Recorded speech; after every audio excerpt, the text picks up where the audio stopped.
അങ്ങനെ രാവിലെ തന്നെ നമ്മൾ മൂന്നാറിലോട്ട് പോകാനായിട്ട് വണ്ടിയിലൊക്കെ കയറിയിട്ട് കുറച്ച് ലേറ്റായി. ഉച്ചയല്ല, എന്നാൽ രാവിലെ അല്ല, അതിന് ഇടയ്ക്ക് നിന്ന് നമ്മൾ കുറച്ച് ഫുഡൊക്കെ ലാവിഷായിട്ട് കഴിച്ചിട്ട് മൂന്നാറിലോട്ടുള്ള ട്രിപ്പൊക്കെ ഇങ്ങനെ തുടങ്ങി കേട്ടോ.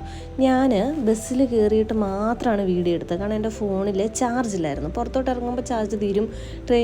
ട്രെയിനല്ല, ബസ്സിനുള്ളിൽ ഈ പ്ലഗൊക്കെ ഉള്ളത് കൊണ്ട് അതിൽ ചാർജ് ചെയ്ത് ബസ്സിനുള്ളിൽ നിന്ന് തന്നെ കുറേ വീഡിയോസൊക്കെ എടുത്തു. പോകുന്ന വഴിയൊക്കെ ഞാനിങ്ങനെ ആലോചിക്കുകയായിരുന്നു. പണ്ട് ഞാൻ ചെറുതിലെയൊക്കെ ഇങ്ങനെ ആലോചിക്കും.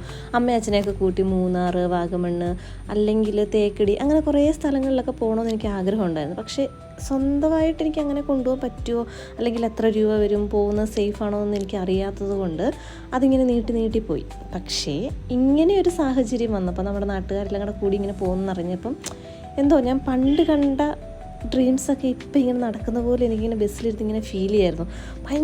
എനിക്ക് ഭയങ്കര സന്തോഷമായിരുന്നു കേട്ടോ. ഓരോ സ്ഥലങ്ങൾ കാണുമ്പോൾ അവരുടെ എക്സൈറ്റ്മെൻറ്റ്, സന്തോഷം കാണുമ്പോഴായിരുന്നു എനിക്ക് അതിലും വലിയ സന്തോഷം.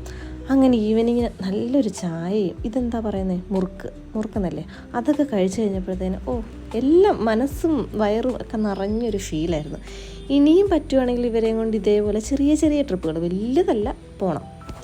എല്ലാവരും ഇതുപോലൊക്കെ ഒന്ന് പോയി നോക്കണം.